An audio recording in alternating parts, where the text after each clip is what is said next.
हमारे चैनल को अवश्य सब्सक्राइब करें और नए अपडेट्स सबसे पहले पाने के लिए इस बेल बटन को दबाना न भूलें। हेलो हाँ जी, का हाल बा भैया जी? बहुत बढ़िया बा। अपन बताई सब जैसा बानी। हमनी के बढ़िया बा। कौन ट्रैक पर गावे के बा? एगो हमारे सैड सॉन्ग छूटा रहा, दिलवा में दर्द बढ़ गई, तो हमारा वही पे भोजपुरी कैले बा करे के बाटे। तो गाई तो अपन होला। ऐसन कूद के धइल जान, चर से पलंगिया चरक गइल। ऐसन कूद के धइल जान, चर से पलंगिया चरक गइल। फूले लागल दम हमरो, फूले लागल दम हमरो, धक से करे जवा धड़क गइल। कूद के ऐसन धइल जान, चोर से पलंगिया चरक गइल। आई तो ये हमार सॉन्ग बाटे। ट्रैक पाई तो चलिए ठीक है।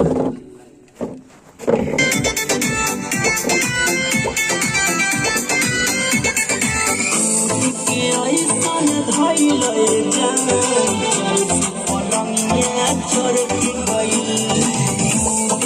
ऐसन धइल जान, पलंगिया चरक गइल। फूले लागल दम हमरो, फूले लागल दम हमरो, करे जवान धड़क गइल। कूद के ऐसन धइल जान, पलंगिया चरक गइल। कूद के ऐसन धइल जान, पलंगिया चरक गइल। अंतरा अंतरा बा पहिला राती में जान, गर्दा उड़ा तू दिहला, हमके सुताई दिहला, घूंघटा उठाई दिहला। अंतरा ये बाटे तो चलिए।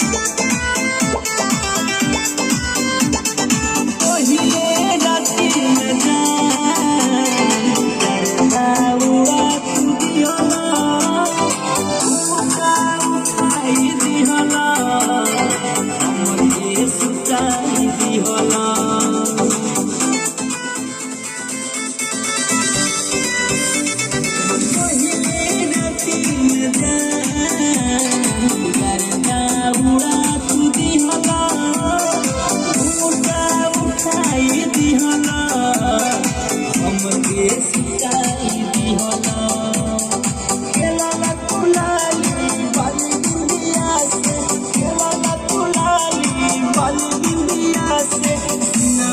साड़ी सरक गइल, के ऐसन धइल जान, चोर से पलंगिया चरक गइल।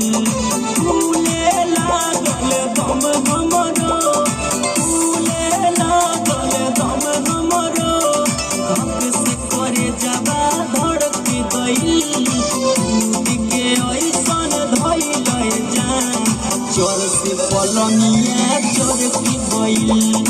कूद के ऐसन धइल जान, चोर से पलंगिया चरक गइल।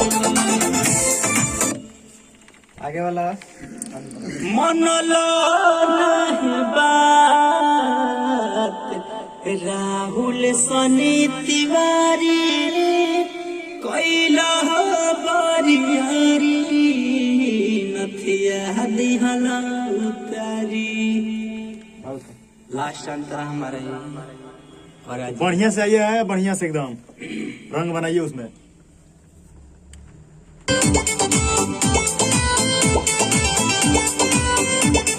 मनलो नहीं बात, राहुल सनी तिवारी, कैला बारियारी, नथिया दिहला उतारी।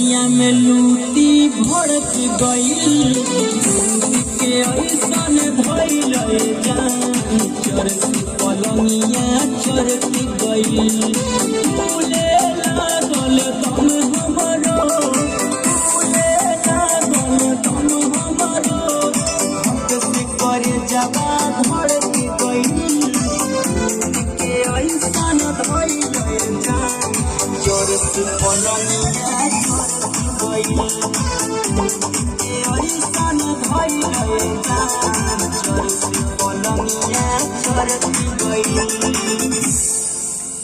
खत्म हो गल भैया जी। ओके कुछ कहे के चाहता नहीं? काहे के चाहत नहीं जिंगतिया हमरा हर गाना के प्यार दुलार दही ले लो जिंगतिया एहू गाना के हमरा प्यार दुलार दी लो काहे छी कि रुआ सबके बीच में जौन मांग बा तो हम छोड़ा तनी मार्केट में और वो सब प्यार दुलार दी लो बहुत अच्छा लागेला वो सबके कमेंट पढ़ी ले बहुत अच्छा लागेला।